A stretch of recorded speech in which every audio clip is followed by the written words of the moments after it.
So that's a ductless Daikin head. They call them heads.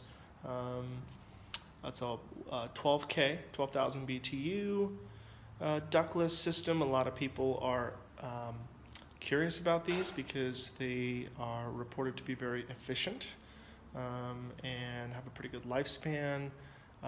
Pretty inexpensive to install because it's not very there's not many ducts, and generally speaking, installers say that they're easier to install, although the material costs for ductless is pretty pricey.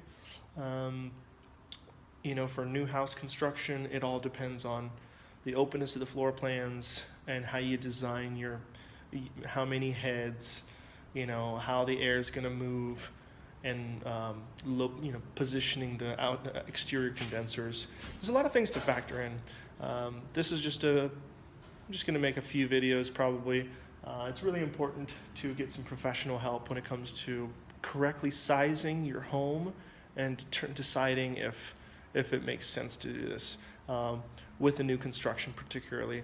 If you have an existing home, sometimes better just to stay with gas if you have gas already connected. With new construction, the walls are exposed. You don't have to install a bunch of ducting. I have a pretty open floor plan here. About 1,000 square feet here, 1,000 square feet upstairs, and then off to the side a little bit. So the upstairs, I'll show you in another video, is the air handler. Let me show you in detail. So that's what the thing looks like. Yep, I went ahead and installed it on there, and insulation's going to go in. They'll just squeeze in the insulation on the inside. So the first thing you see here that's the drain line. It's a 3/4 inch drain line. It requires a special fitting right here. Home Depot, Lowe's does not sell it. So you might have to see if somebody can get it from a specialty shop. Essentially, it's the Daikin size of the drain line is skinnier, and this is a full rubber piece with,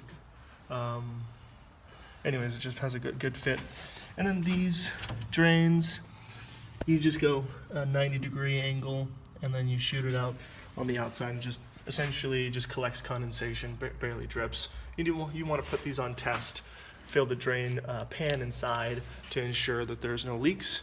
This is what the line sets look like. So depending on the size of the head unit, this one is 1/4 3/8, and so as you can see, be mindful of the holes you drill. Also, I'll talk a little bit about pulling line sets, and you want to keep this insulation intact. Otherwise, if you puncture it, which is fine, but you just be mindful that potential more heat loss. So all the way down. So yeah, that's just one of my heads. And I would say that I probably should have done 2 heads on this floor. But anyways, it's complex to explain all my thinking, but this is also my first ductless system, and I did have some help designing the layout.